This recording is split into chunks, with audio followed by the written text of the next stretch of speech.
ಜಿಲ್ಲಾ ಸಚಿವರು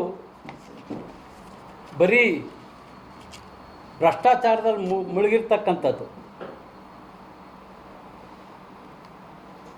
ಅವರು ಅಭಿವೃದ್ಧಿ ಕಡೆ ಅವರಿಗೆ ಗಮನ ಇಲ್ಲ.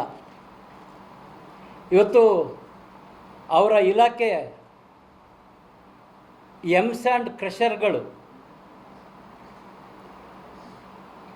ಅನುಮೋದನೆ ಮಾಡಲಿಕ್ಕೆ, ರಿನ್ಯೂವಲ್ ಮಾಡಲಿಕ್ಕೆ, ಮತ್ತು ಕೆಲವೊಂದು ಅಕ್ರಮವಾಗಿ ನಡೆಸ್ತಕ್ಕಂಥ ಈ ಕ್ರಷರ್ಗಳ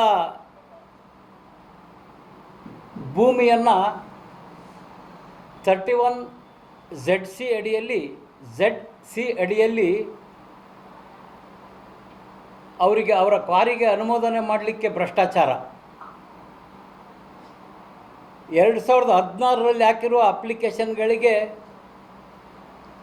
ಅನುಮೋದನೆ ಕೊಡಲಿಕ್ಕೆ ಭಯಂಕರ ಭ್ರಷ್ಟಾಚಾರ. ಹೊಸದಾಗಿ ಕ್ವಾರಿ ಲೀಸಲ್ಲಿ ಭ್ರಷ್ಟಾಚಾರ. ಒಟ್ಟಾರೆ ಜಿಲ್ಲಾ ಉಸ್ತುವಾರಿ ಸಚಿವರು ಜಿಲ್ಲೆಯ ಅಭಿವೃದ್ಧಿ, ಜಿಲ್ಲೆಯ ಎಲ್ಲ ಶಾಸಕರನ್ನು ವಿಶ್ವಾಸಕ್ಕೆ ತೆಗೆದುಕೊಂಡು ಜಿಲ್ಲೆಗೆ ಬಜೆಟಲ್ಲಿ ಉತ್ತಮವಾದ ಕೊಡುಗೆಯನ್ನು ಕೊಡೋದಕ್ಕಿಂತ ಭ್ರಷ್ಟಾಚಾರ ಹಣದಲ್ಲಿ ಇವತ್ತವರು ಬರೀ ಶುಗರ್ ಫ್ಯಾಕ್ಟ್ರಿಗಳನ್ನು, ಹೊಸ ಶುಗರ್ ಫ್ಯಾಕ್ಟ್ರಿಗಳನ್ನು ಮಾಡೋದರಲ್ಲಿ ಹೆಚ್ಚು ಗಮನ ಕೊಟ್ಟಿದ್ದಾರೆ.